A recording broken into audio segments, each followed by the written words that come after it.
morning, dear students, and welcome to today's session. In this particular session, we are going to continue with our discussion of the play The Merchant of Venice, Act 2, Scene 2. And here we are going to discuss from line number 34 to line number 120. So in the last class, we did a brief introduction to the scene, and in that introduction I remember I told you that this particular scene is divided into three sections. Now the first section of this scene is dominated by the antics of Lancelot Gobbo, who is the servant of Shylock, and in the beginning Lancelot Gobbo is found debating with his conscience whether he should leave Shylock's household and take up service with Bassanio, and ultimately he decides to leave the Jew's service, which showcases his racial prejudice and his false expectations of Bassanio's wealth. Now immediately after this soliloquy of Lancelot, where he was debating within himself, when he was experiencing a conflict within himself, he decides to run away from the service of Shylock, and when he was running away from Shylock's household, he happens to meet with his father, Old Gobbo, and Old Gobbo enters into the scene with a basket in his hand. Now, Old Gobbo actually had come to Venice to meet with his son Lancelot Gobbo, who was then serving Shylock. And when Lancelot sees his father, Old Gobbo, he thinks of playing a prank with his father, teases his poor father, taking advantage of his blindness, and urges him to plead to Bassanio to employ him. So here in this particular session we are going to discuss the encounter of Old Gobbo and his son Lancelot Gobbo, and also how Lancelot, taking advantage of his father's blindness, teases his father. So here Old Gobbo enters into the scene with a basket in his hand. Now Gobbo says, Old Gobbo, "Master, young man, I pray you, which is the way to Master Zeus?" So since he has come to meet with his son Lancelot, who was then serving Shylock, so therefore Old Gobbo enquires of Lancelot. When he meets Lancelot on the street, he asked him that if he knew the way to the Jew's house.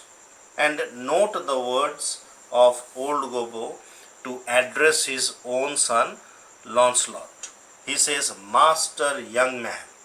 Now Master, young man, he addresses his son as Master, young man. Why? Because he was young in his age, and this word master is used to address, is a polite way of addressing a stranger. Since Old Gobbo is more than sand blind or high gravel blind, he is unable to clearly see the face of his son, and he is not able to identify his own son, and that is the reason why he addresses Lancelot as Master, young man, and asked him about the way to Shylock's house. Then Lancelot, in an aside, he says, "O heavens, this is my true begotten father." True begotten father means, now here true begotten father is actually a joke, and this is deliberately done by Lancelot in order to produce some humor or some comic effect in the play. Actually, why true begotten father is a joke? Because we say a true begotten son. Why? Because it is a father who begets the son. A son never begets a father. Okay. So therefore, this is a joke. And Launcelot here means to say that old Gobbo is his own father. And since old Gobbo is more than sand blind means half blind. When a man grows old, he is affected with different types of ailments. They lose eyesight. Okay, their eyesight becomes poor. So old Gobbo also had a very poor eyesight. He was more than half blind, or we can say that he was high gravel blind, means he was more than half blind. He was more than half blind, and since he is more than half blind, he is unable to see the face of his son Launcelot and fails to identify him. So Launcelot says that it is because of his blindness that he is unable to recognize him, and therefore, taking advantage of his father's blindness, Launcelot decides to bewilder his father, to confuse his father by giving him strange ways, or by confusing him by telling him the way to the Jew's house. So he is going to try out an experiment on his father. So old Gobbo says, "Master, young gentleman, I pray you, which is the way to Master Jew's?" So since he did not get any reply to his query, so therefore he asked Launcelot Gobbo again to tell him the way to Shylock's house. Then Launcelot, you see, he says, "Turn up on your right hand at the next turning." Okay, try to understand. Turn up on your right hand at the next turning. That is, when you proceed on the way, when you get to the next turning, at the next turning, turn to your right. But at the next turning of all, on your left. But at the next turning of all, on your left. Marry, at the very next turning, turn off no hand. Okay, so he says the first turning, turn to the right.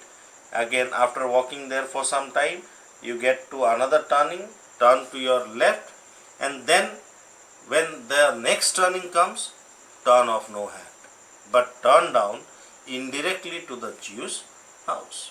So instead of using the word directly, Launcelot uses the word indirectly. Why? Because he is deliberately trying to confuse his father, and this type of use of words and the way he gives the description of the way to Shylock's house, that no doubt creates a comic effect on the stage. And at the same time, old Gobbo is completely bewildered, completely confused, and he says, "By God Sauntis, by God's Sauntis," Sauntis means saints, he swears by God's saints that the way that is described by that young gentleman will be certainly a hard way to hit. It will be a very difficult task to find out the Jew's house, because old Gobbo is more than sand blind.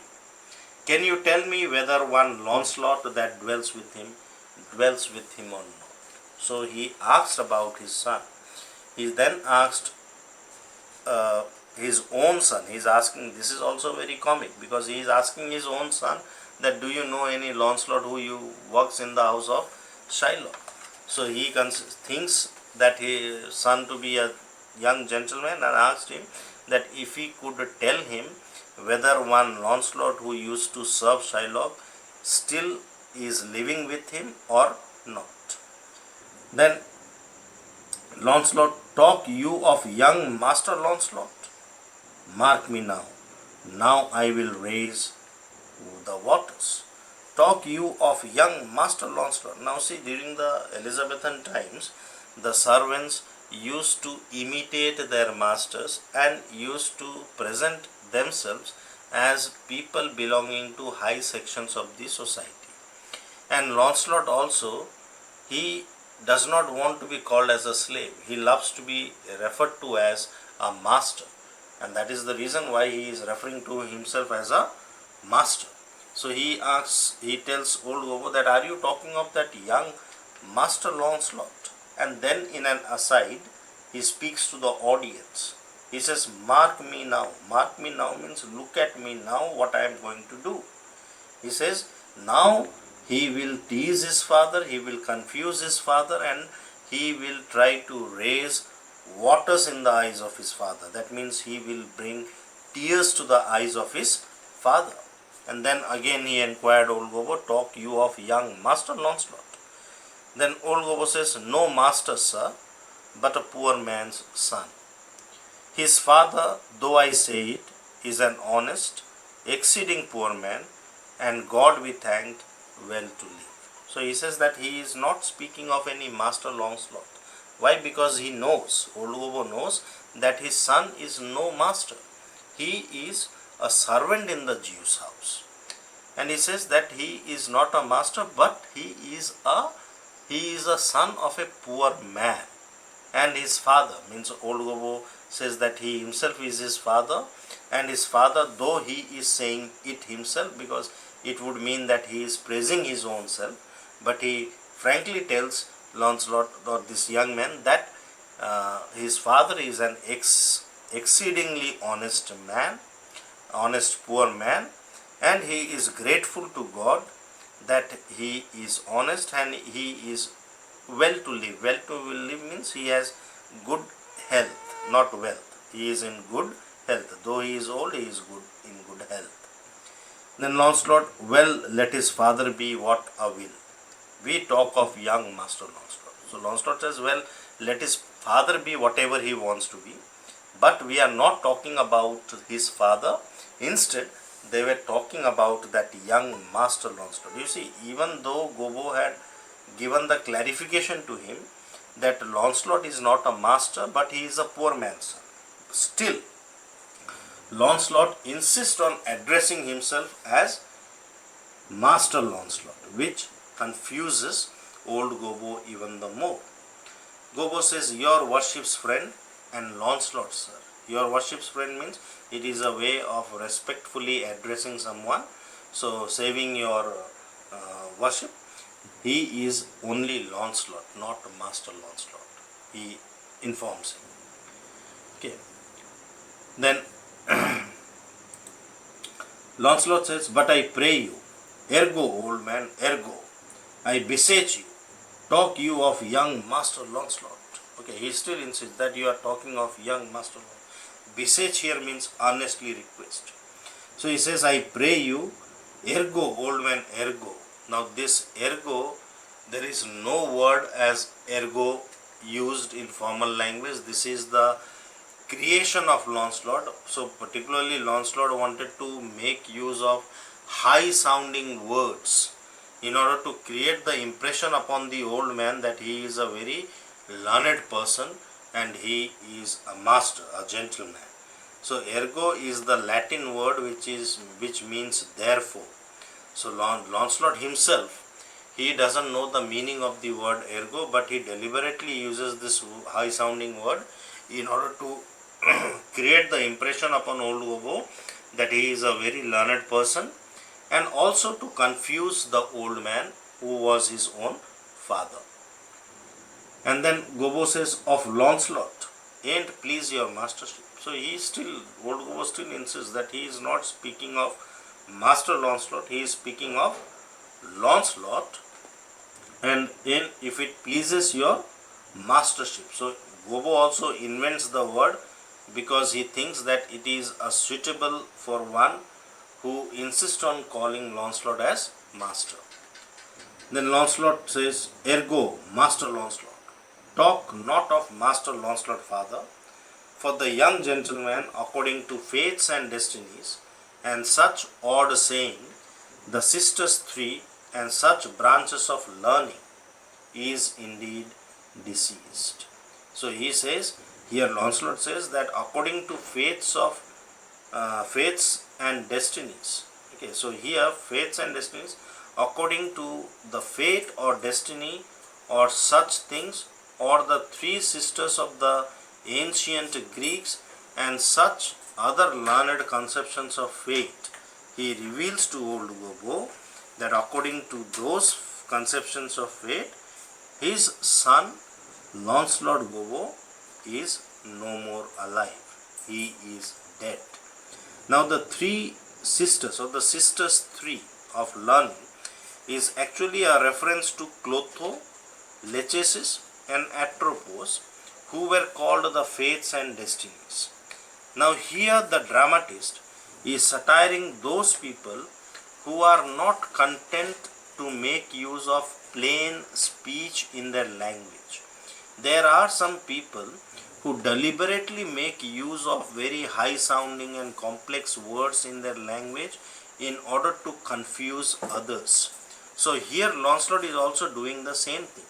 So by making Lancelot to do this thing, Shakespeare is actually satirizing upon those people who are not satisfied by making use of plain speech in their language. And this high sounding words also confuses old Gobbo a lot, and this particular news that his son is dead, it is a setback to old Gobbo, and it greatly affects old Gobbo's mental state. Or he says, as you would say in plain terms, gone to heaven. He is no more alive, he has gone to heaven.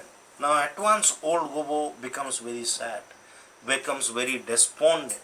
He says, marry, God forbid. No, it cannot happen. Okay. Why God forbid? The boy was the very staff of my age, my very prop. Now this boy, that is Lancelot Gobbo, was the very staff of his age. Staff actually means support of his old age. And prop here also means support. Here actually old Gobbo means to say that his son Lancelot Gobbo was the only support for this old man in his old age. But Lancelot then in an aside says, do I look like a cudgel or a hovel post? Okay, cudgel means a short thick stick which is used as a support.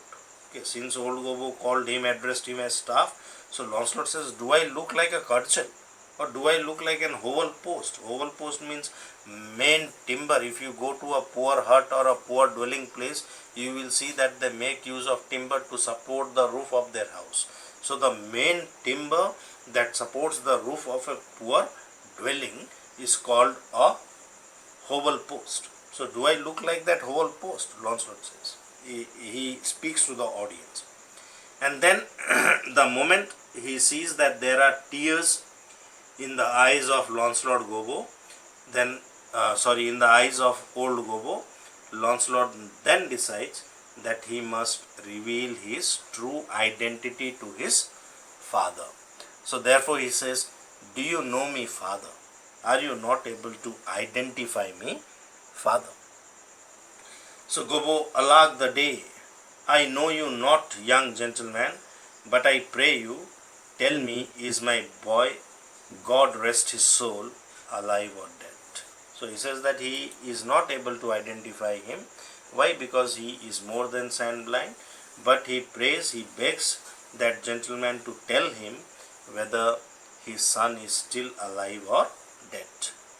Then still Lancelot repeats, do you not know me, father? Are you still not able to identify me? Then Gobbo, alas, sir, I am sand blind, I know you not. So he is unable to identify because he is sand blind. Then Lancelot, nay, indeed, if you had your eyes, you might fail of the knowing me. It is a wise father that knows his own child. So Lancelot speaks, he tells his father that if his father had his eyes, he is referring to physical eyes. So if a person has physical eyes only, he may fail to identify his own son. But a wise father knows his own child. Actually, the actual proverb is, it is a wise child who knows his father. Okay. So it is not necessary to see one's father. You can identify your father just by his voice. Okay. A child can very well identify his father by his voice, and he can sense the presence of his father.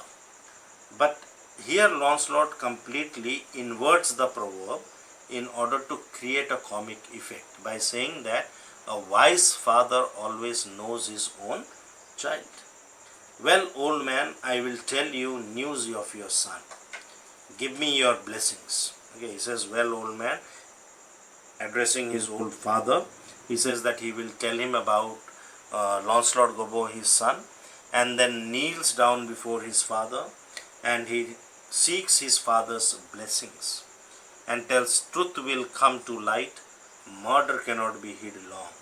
A man's son may, but in the end truth will out. Okay. So one can hide one person's son, but at the end truth will be revealed. So he is going to reveal the truth. Okay. So Gobbo also, when he saw that young man kneeling down before him, he says, pray you, sir, stand up. I am sure you are not Lancelot, my son. So he says that he is sure that this young man is not Lancelot, his son.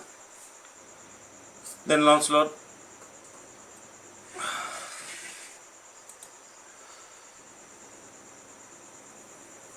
I cannot think you are my son, old Gobbo says. Lancelot, I know not what I shall think of that. But I am Lancelot, the Jews man, and I am sure Margery, your wife, is my mother. So Lancelot, as a proof, tells old Gobbo that he is the servant of Shylock and he is the son of Margery. Margery is the name of his mother. So the moment he tells the name of old Gobbo's wife Margery, then old Gobbo feels that her name is Margery indeed. I will be sown if thou be Lancelot. He is still ready to swear. He still is in a doubt whether this young gentleman is truly Lancelot or not. That Lancelot, if he is his own flesh and blood, Lord worshipped might he be, means may Lord God worship that he is his son. That shows that he is still in doubt. Why in doubt? Because when old Gobbo tries, he is more than sand blind, so he tries to feel the face of his son with his fingers. And when he feels the face of his son with fingers, he realizes that Lancelot has more beard on his face than Doblin has hair on his tail. So who was Doblin? Doblin was the fill horse or the cart horse of old Gobbo. Then Lancelot, it should seem then that Doblin's tails grow backward.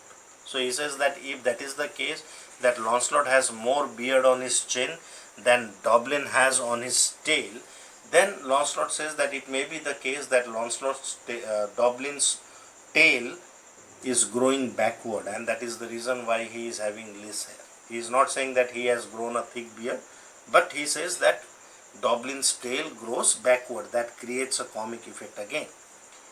I am sure he had more hair of his tail than I have of my face when I last saw him. When Lancelot left his house, at that particular moment he is sure that Doblin had more hairs on his tail than Lancelot had on his chin, that is beard.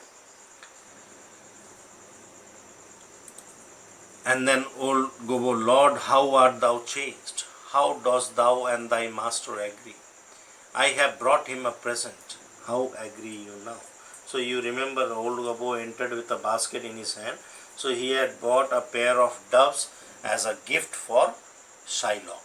So here old Gobbo admits that Lancelot has changed marvelously. He has changed greatly. And then he inquires of Lancelot that how he and master are going, whether he is going well with his master or not, whether they suit each other or not. And he also informs Lancelot that he has brought a gift for Shylock. So what is Lancelot's opinion about that gift? Then Lancelot says, well, but for mine own part, as I have set up my rest to run away, so I will not rest till I have run some ground. So Lancelot informs his father that he has made up his mind to run away from the service of Shylock, and he is not going to rest until he has covered some distance. And he tells his master, my master is a very Jew. Give him a present. Give him a halter. So when he says Jew, he means to say that his master Shylock is a very cruel and miserly person. He is very hard-hearted, wicked, cruel and miserly person. So during that time, Jew was used as a synonym for those words. and he says that give him a present. Instead of giving him a present, it would be better if you give him a halter. Halter means a rope with which a person can hang himself. So he says that he is such a miserly person that he is fit to be given a halter instead of a gift. And he says, look at me, I am famished in his service. I am famished means he is almost starved in the service of Shylock. He is not given proper food to eat, and that has made him suffer from starvation. He is almost starved in his service. And he says, you may tell every finger I have with my ribs. Actually, he means to say that you may tell every finger that I have in my ribs. The words fingers and ribs should be interchanged. Here it should be, you may tell every rib I have with my fingers. That means what? You can feel the ribs, okay, with his fingers, and can easily count the number of rib bones in his rib cage. Okay. So he has grown so thin, so pale in the service of Shylock. Father, I am glad you are come. Give me your present to one Master Bassanio, who indeed gives rare new liveries. So he says that he is happy and delighted that his father has come, and he suggests his father that he must give that gift to a young person, Master Bassanio. Because this Bassanio is a Christian, and being a Christian, he is very kind-hearted, he is very generous, and he treats his servants well. He gives his servants rare new liveries. Rare new liveries means new uniforms and new jobs. If I serve not him, I will run as far as God has any ground. He says that he expresses his wish to serve Bassanio. Oh, rare fortune, here comes the man. To him, Father, for I am a Jew, if I serve the Jew any longer. So just then Bassanio, Graciano and Leonardo, they were entering the stage. So he says that he is indeed very fortunate, because the person whose service he wants to join, he was advancing towards them. So he says, he points to Bassanio and tells his father that give the gift to this man, this young man. And he says that he is not going to serve the Jew any longer, because if he serves the Jew, he himself will become a Jew.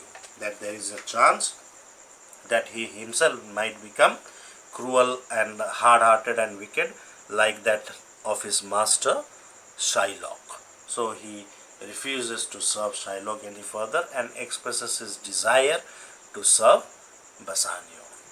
So just then Bassanio enters with Leonardo and other followers. Today we do till here. In the next class we will be continuing from here. So thank you for watching and stay blessed.